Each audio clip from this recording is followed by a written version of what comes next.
Hey folks, retired old soldier 1987.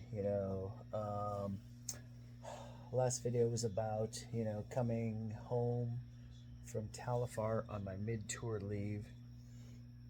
Turns out I needed that mid-tour leave at that time more than I could imagine, more than you could imagine, more than anyone could imagine. There was a lot of struggles going on.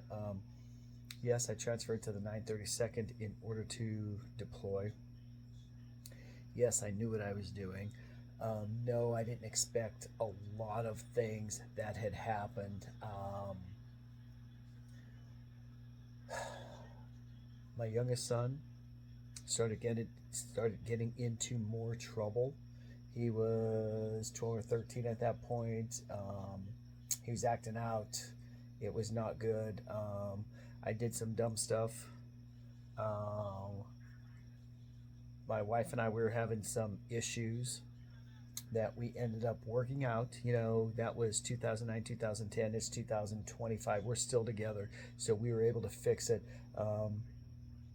without getting into too much detail. I was an idiot. It's just a fact. Um, but I needed that mid tour leave at that moment more than I realized I did.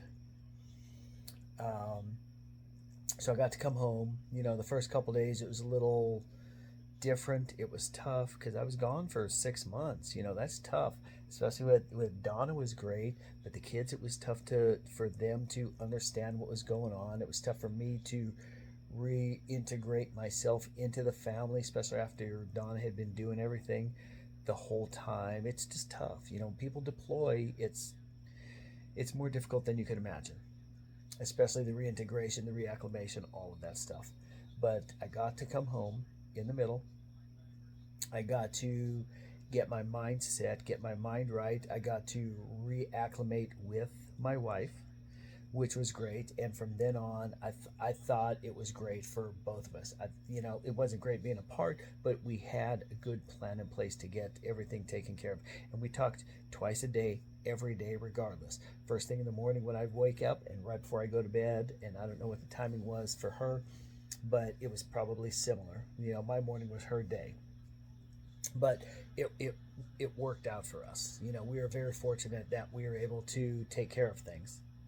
So, good things. So again, if you like what I'm putting out, if you like the content, hit the like button, subscribe to my channel, drop some comments down below, and I'll tell you a little bit more about this stuff. But until my next video, have a good one.